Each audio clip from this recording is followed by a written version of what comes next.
Andy and I are here and partnering for Vital Ministries, and we thought we'd share a little bit of a background about ourselves and what brought us to this point. And I'll kick this off, and then Andy can tell you a little bit more about himself. As I really thought about my journey in life and with God, I have a great background in terms of my ancestors were farmers. My dad fought in World War II. My mother was a registered nurse. And I was brought up in a family fearing God. And God led me then to marry a woman, my wife, Kay. And Kay and I have been married for more than 50 years. And actually, we're the fifth generation of Browns to have celebrated 50 years of marriage. And I consider that a real blessing. Now, like many other people, I went to church maybe out of habit, maybe out of duty. And it was in 1991 that I went on a spiritual retreat. And that's what I declare as my time of going from a Christian in my mind to a Christian in my heart. And I began to see things very, very differently after that. It was such a significant event, and I saw the world with a whole new set of eyes. And it was a world that said that I have some talents in the business world, and I should go ahead and apply those same talents in the spiritual world, and specifically with my church. So at that point, after God touched me in that way, I was asked in the year 2000 to reorganize Hockessin United Methodist Church because our leaders were burning out. And as I got into that, God touched me again and said, it's not about reorganizing, it's about repurposing the church. You see, we'd become very internally focused, and we were spending lots of time and energy on internal matters and check and double check, and had all kinds of barriers of being able to do things because everything had to go through an administrative council. And so I ended up looking at other churches, using several external resources, and reorganized Hockessin in a way that allowed us to actually repurpose the church and look more outside of ourselves, and at the same time taking care of our congregation. About 10 years after that, two things happened. One, God touched me to get involved with the Financial Leadership Academy and to become the small group leader at the church. And through small groups, we've been able to involve more than 50% of the worship attendees at Hockessin in small groups. And those groups exist to this day, something that God is continuing to bless Hockessin with. But my big opportunity came with the Financial Leadership Academy. I was able to become a coach under Andy's tutelage, and together we grew in appreciation of what each other was bringing to the table. And that's really what has led to this partnership, being able to talk to both pastors and laity. And I had the great opportunity to take the tools that I saw in business, the tools of change and transformation, and said to myself, those are going to work the same in a church. We just need to be careful that we don't get enamored with the process and maintain our focus on God. So with Andy and others, I've been able to coach more than 24 churches in financial leadership. And that opportunity has led to what Andy and I are doing now. As we've looked at what really needs to happen to revitalize our churches, we became very keenly aware of how the culture in our churches actually stands in our way. And so there's an opportunity to really revitalize our churches through the change of culture. And of course, that requires leadership. So that's what Andy and I are here for. I will close before turning it over to Andy to say that many years ago, after working with CEOs in business world, I came to recognize that pastors have the most difficult job in this world. They have to be functional in so many different directions and dimensions.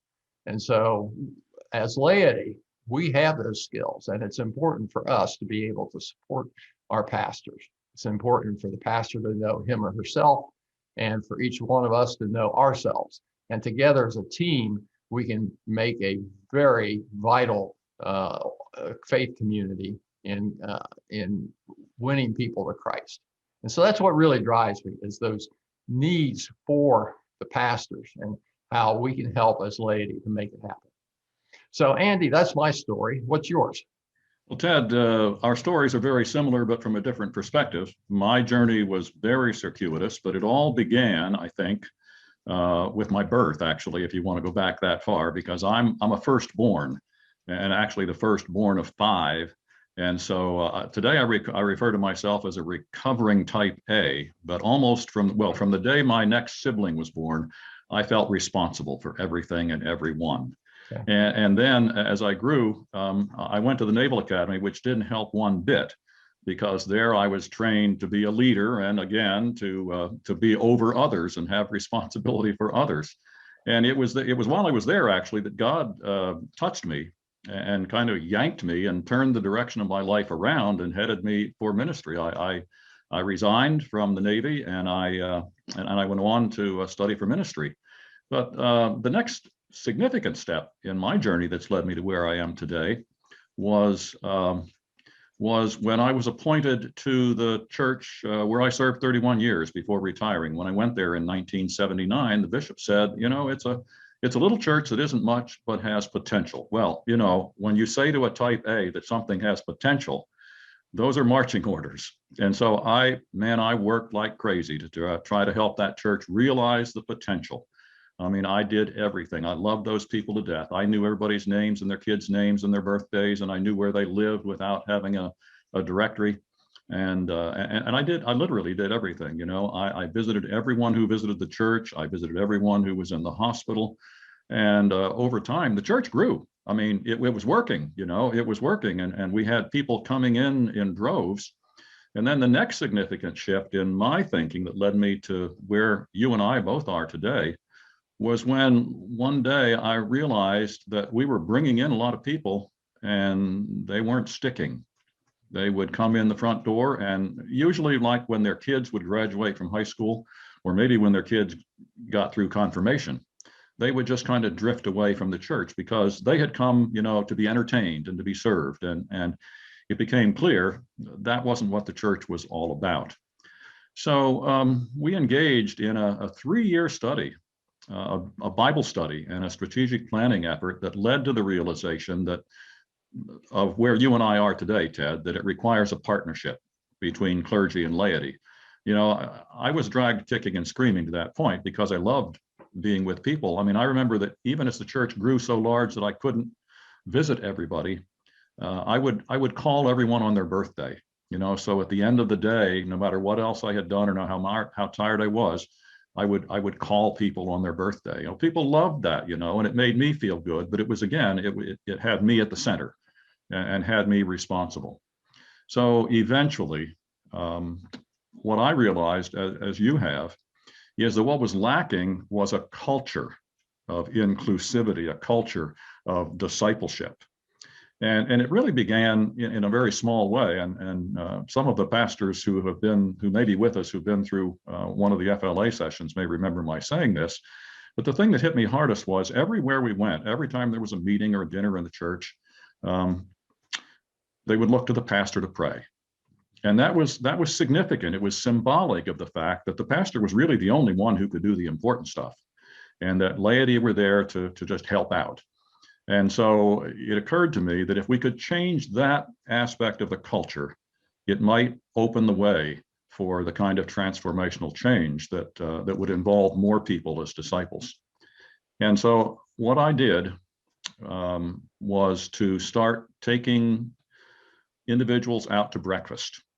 I had a lot of 6 o'clock breakfast meetings because people were willing to do that before they went to work. And we would meet at Bob Evans, and that became my branch office. And every time we'd sit down, I'd say, here's the deal. I'll pay, you pray. And people began, I think, to be comfortable praying. And then as we talked after that, that opened the door for me to say, there are a lot of other things in ministry you can do besides pray.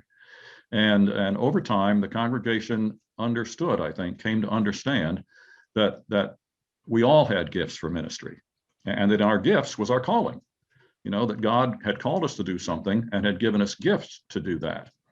And so my gift, I discovered, was to help other people discover and use their gifts. And over time, it reached the point where, and people used to joke about this, Andy does almost nothing around here.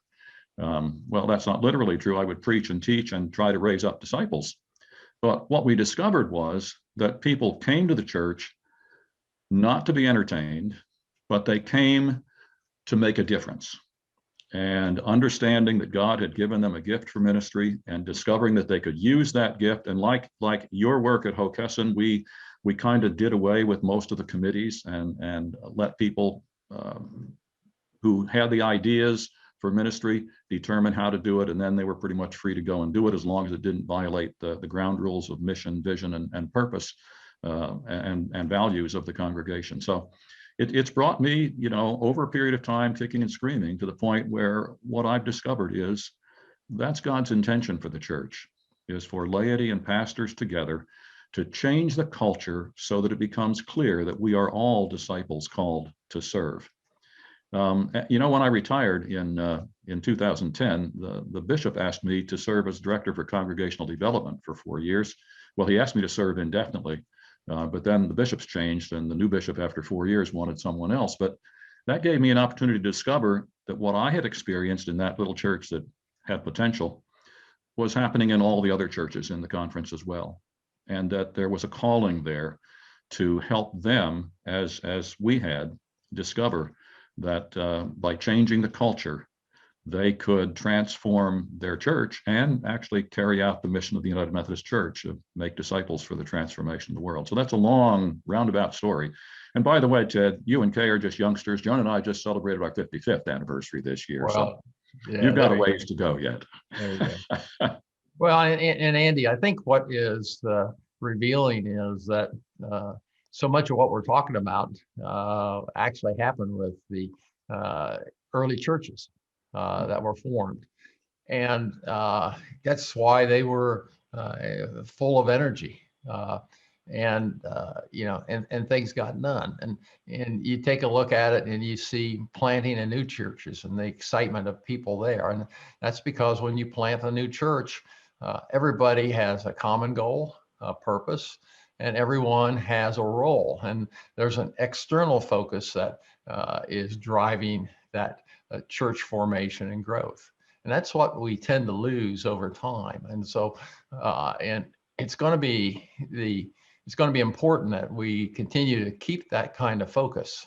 No matter how big we get, we can still have that excitement and energy, particularly by using, for example, small groups to create that intimacy, no matter how large a congregation gets. So, nor how small it is, because it's that ability to grow, to be a disciple in a small group, and then come together corporately to worship our God. I think that's how it all fits together. At least it does for me.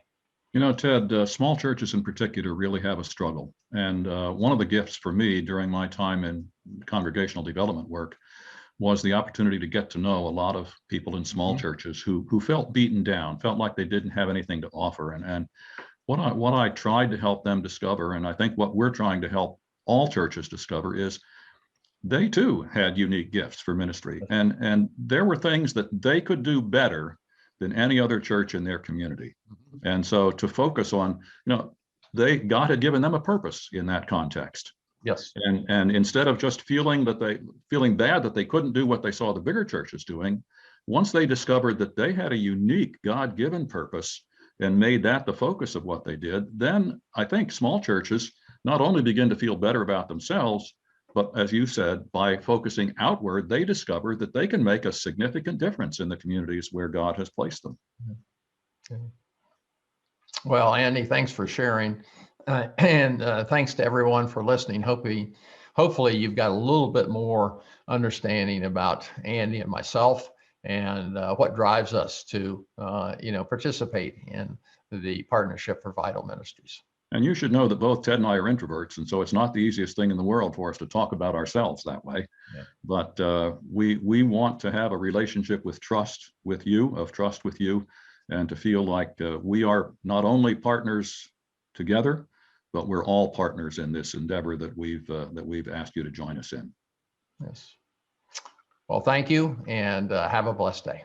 Thank you, and God bless.